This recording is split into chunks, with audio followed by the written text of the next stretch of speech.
Imagina una metrópolis flotante más grande y densamente poblada que la propia París de la época. Una maravilla de ingeniería humana, erguida sobre las aguas de un inmenso lago salado.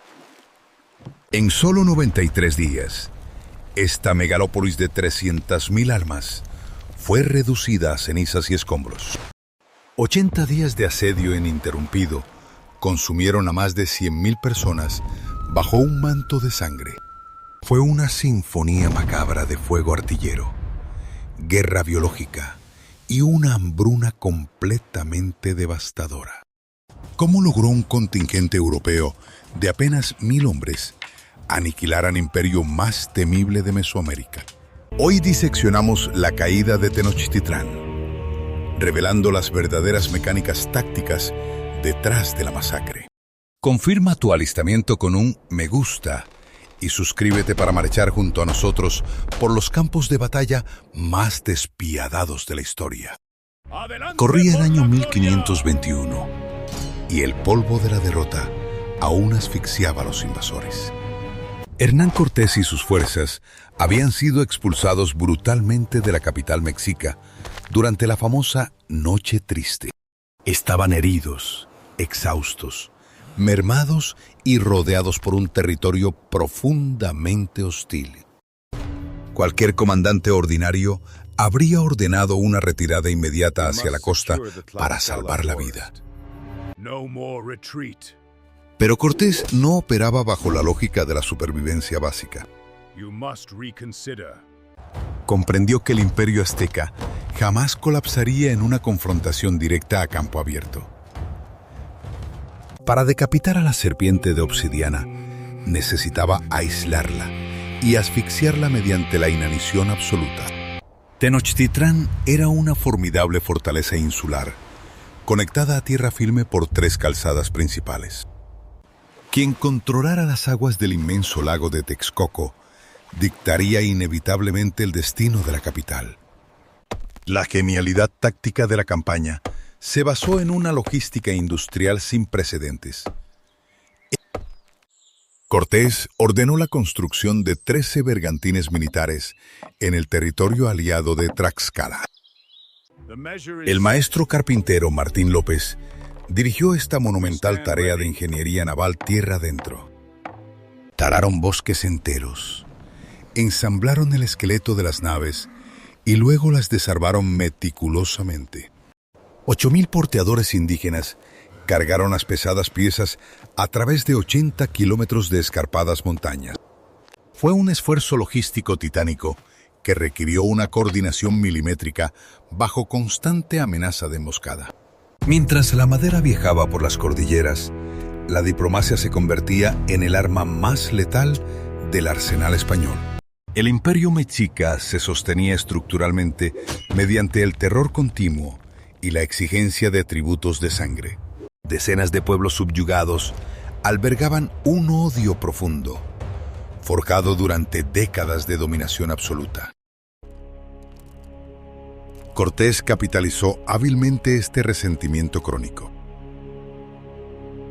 Envió emisarios, prometió liberaciones fiscales y ejecutó purgas selectivas contra líderes leales a la Triple Alianza Azteca. Naciones enteras, como los tlaxcaltecas, totonacas, chalcas y texcocanos, respondieron al llamado de guerra total. El ejército sitiador creció masivamente hasta superar los 80.000 efectivos indígenas altamente motivados. Junto a ellos marchaban unos 900 soldados españoles, 86 jinetes pesados y 15 cañones de bronce. La soga política ya estaba firmemente atada al cuello de Cuauhtémoc, el último monarca defensor. Faltaba ejecutar la sentencia. El asedio comenzó con una orden táctica fría y de una precisión aterradora. Destruir de inmediato el vital acueducto de Chapultepec. Los picos y mazos de los aliados destrozaron la milenaria infraestructura de barro y piedra volcánica. Al instante, el flujo de agua dulce hacia la superpoblada isla se cortó por completo. La sed crónica se instaló rápidamente en las calles abarrotadas de la ciudad sitiada. Poco después, los 13 bergantines fueron ensamblados y botados en las aguas del lago de Texcoco. Eran fortalezas de madera de poco calado, equipadas con falconetes de artillería y posiciones para ballesteros. La respuesta militar azteca fue inmediata y numéricamente abrumadora. Más de 4,000 canoas de guerra mexicas rodearon agresivamente a la pequeña flotilla española. Parecía un enjambre letal de avispas, dispuesto a devorar a 13 bestias de madera encalladas. Entonces, el viento cambió repentinamente a favor de las fuerzas europeas. Las velas de lona se hincharon y las naves se embistieron con una fuerza cinética absolutamente demoledora. La frágil madera de las pequeñas canoas se astilló violentamente bajo las pesadas quillas europeas. Los falconetes barrieron la superficie del agua con mortífero fuego de metralla a corta distancia. Miles de guerreros indígenas se hundieron bajo el peso húmedo de sus propias armaduras de algodón acolchado. El lago se tiñó literalmente de rojo oscuro. La supremacía naval quedó asegurada en una sola tarde de combate implacable. Nadie entraría a la ciudad.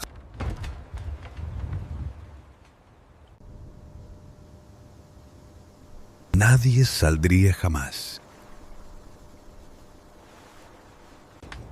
El cerco físico y el colapso psicológico habían comenzado oficialmente. Con el control del agua asegurado, el ejército atacante se dividió en 3 puntas de lanza concéntricas. Pedro de Alvarado avanzó implacablemente por la estrecha calzada de Tlacopan. Cristóbal de Olid marchó con sus batallones sobre el acceso de Coyoacán. Gonzalo de Sandoval atacó frontalmente desde la posición sur en Iztapalapa. Las calzadas eran estrechas franjas artificiales de tierra sobre el agua, carentes de cualquier cobertura natural. Avanzar por aquellos embudos geográficos era un suicidio táctico en toda regla. La infantería española operaba formando bloques densos y cerrados. Los piqueros mantenían a raya a la infantería enemiga, creando un erizo de puntas de acero impenetrable. Detrás de ellos, arcabuceros y ballesteros disparaban proyectiles manteniendo un ciclo de recarga rotativo constante. Pero los defensores al mando de Cuauhtémoc no eran en absoluto guerreros primitivos o desorganizados. Eran combatientes tácticos veteranos que adaptaron su doctrina militar rápidamente ante la amenaza de la pólvora. Abrieron enormes y profundas brechas en las calzadas para anular por completo las cargas de la caballería española. Desde miles de canoas ocultas en los flancos acuáticos, lanzaban tormentas incesantes de flechas y pesados dardos. Utilizaban magistralmente el atral, un propulsor cinético capaz de perforar corazas de acero a corta distancia. El avance diario era agónico, lento y desgarrador. Una verdadera trituradora de carne humana, operando a máxima capacidad. Durante las horas de luz, las fuerzas hispano-indígenas ganaban unos pocos metros pagando un altísimo costo de sangre. Rellenaban las brechas abiertas con escombros, tierra y establecían barricadas provisionales de madera. Por la noche, la dinámica del combate cambiaba radicalmente. Comandos de élite mexicas se infiltraban silenciosamente, masacraban a las guardias perimetrales y reabrían los fosos bloqueados. Era una auténtica guerra de fricción geométrica, medida crudamente en palmos de tierra ensangrentada. La presión psicológica sobre los sitiadores era inmensa. Los europeos sentían el terror paralizante de la captura nocturna. Caer prisionero vivo significaba terminar ineludiblemente en la piedra basáltica de sacrificios del imponente Templo Mayor. Cada noche los tambores ceremoniales resonaban de forma macabra desde las pirámides más altas. Los soldados escuchaban con horror los gritos agudos de sus propios compañeros siendo ejecutados ritualmente. Estaban siendo sacrificados a la vista de todo el campamento militar, generando un pánico silencioso en las filas. Una guerra psicológica perfecta, diseñada para quebrar la cordura del invasor. ¿Consideras que la decisión táctica de destruir los accesos terrestres de la ciudad fue una brillantez logística o un riesgo innecesario? Déjanos tu análisis militar en la sección de comentarios. Mientras el combate exterior se estancaba, dentro de la ciudad, un enemigo invisible ejecutaba su propia masacre sin piedad. La viruela. El patógeno, introducido accidentalmente meses antes, encontró un caldo de cultivo epidemiológico absolutamente perfecto. Calles densamente superpobladas, carencia total de agua potable y cuerpos gravemente debilitados por la malnutrición extrema. Decenas de miles de civiles y experimentados soldados murieron asfixiados en sus propios lechos de piedra. La cadena de mando mexica colapsó y se reorganizó repetidas veces a causa de estas bajas biológicas.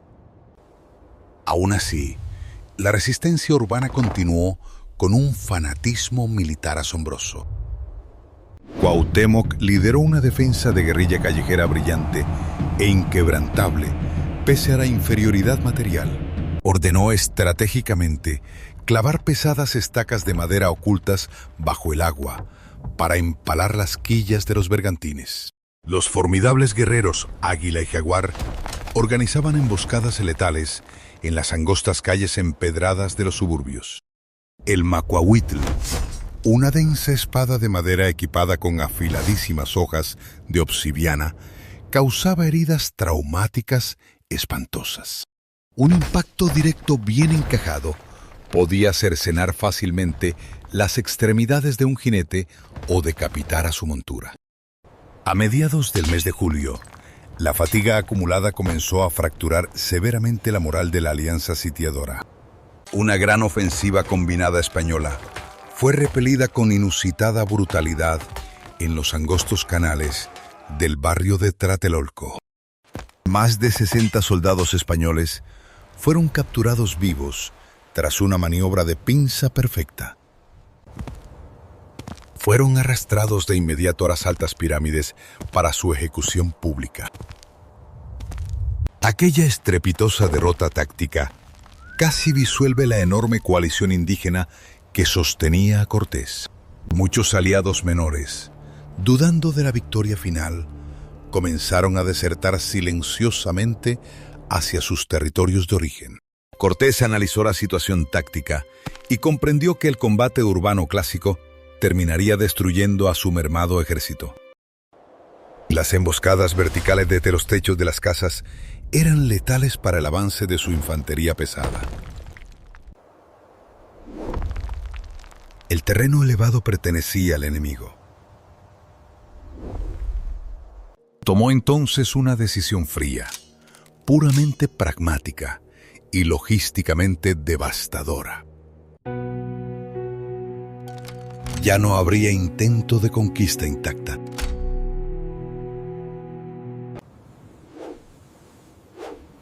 Habría demolición sistemática. La orden transmitida a los oficiales fue clara, mecánica e irrevocable. Cada bloque de casas que la infantería lograra asegurar debía ser arrasado inmediatamente hasta sus cimientos de piedra. Con cada edificio derruido minuciosamente por los zapadores indígenas, utilizaban los escombros para rellenar permanentemente los canales navegables. De este modo deliberado, el asedio creó físicamente nuevo terreno sólido, donde antes solo había agua estancada. La caballería pesada española finalmente pudo maniobrar con fluidez sin riesgo a caer en fosos trampa. Las baterías de artillería ganaron amplios y despejados campos de tiro para sus proyectiles de hierro. La implacable maquinaria de destrucción industrial avanzó inexorablemente hacia el corazón urbano. Día tras día, la magnífica capital imperial se transformaba en un desierto gris de piedras rotas.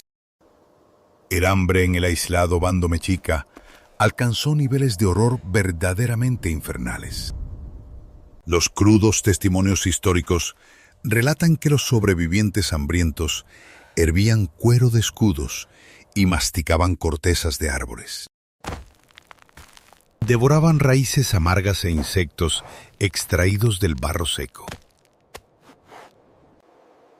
Masticaban desesperadamente hierba salada, arrancada de los bordes del desecado lago.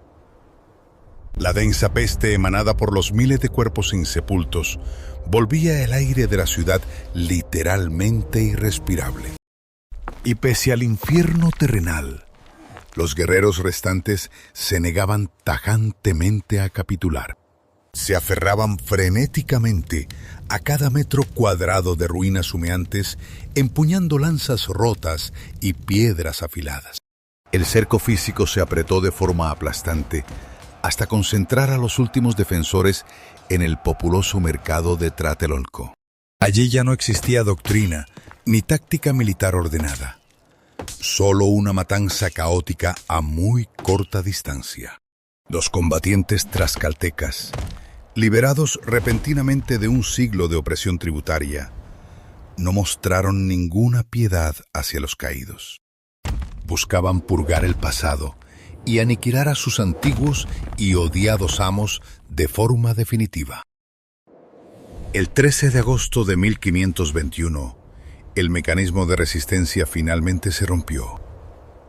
Cuauhtémoc, acompañado por su círculo íntimo familiar y unos pocos nobles, intentó una fuga desesperada a bordo de una veloz canoa. Un velero bergantín español, bajo el mando táctico del capitán García Holguín, logró interceptar la embarcación en aguas abiertas. El último y desafiante soberano mexica se puso dignamente de pie y aceptó su inevitable captura. Fue escoltado bajo fuerte guardia armada y llevado ante la presencia de Hernán Cortés. La sombría leyenda afirma que el monarca derrotado exigió ser apuñalado allí mismo con la propia daga del conquistador español. Un último ruego de honor militar, pidiendo una muerte digna, petición que le fue fríamente denegada por motivos políticos. Tras la captura del líder central, un silencio vasto y sepulcral descendió pesadamente sobre todo el lago de Texcoco. El veterano soldado y cronista Bernal Díaz del Castillo intentó describir aquel instante exacto en sus memorias.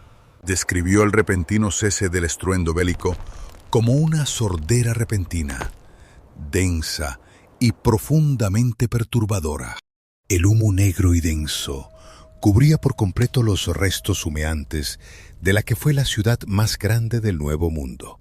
Más de 100.000 almas humanas habían perecido durante las exhaustivas operaciones militares y por la brutal inanición. Tenochtitlán, como entidad urbana y centro de poder, había dejado de existir materialmente para siempre. Este histórico asedio fue una exhibición magistral de guerra de desgaste y tácticas de combate asimétrico. Cortés demostró que las campañas no se ganan únicamente mediante el choque de infantería pesada o descargas de pólvora. Se ganan dominando implacablemente la logística, alterando la geografía local y fracturando las vitales alianzas internas del enemigo. Logró destruir un vasto imperio, no por una mítica superioridad divina, sino mediante un cálculo humano frío, letal e implacable. Combinó eficientemente ingeniería naval innovadora, asfixia deliberada de recursos hídricos y una diplomacia maquiavélica perfecta.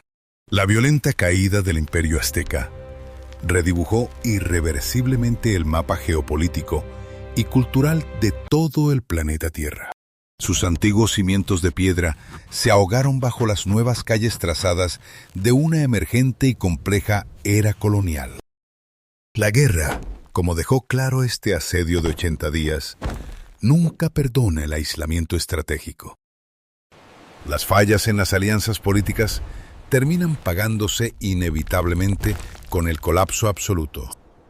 ¿Qué histórica batalla o complejo asedio militar te gustaría que diseccionemos con detalle en nuestro próximo episodio?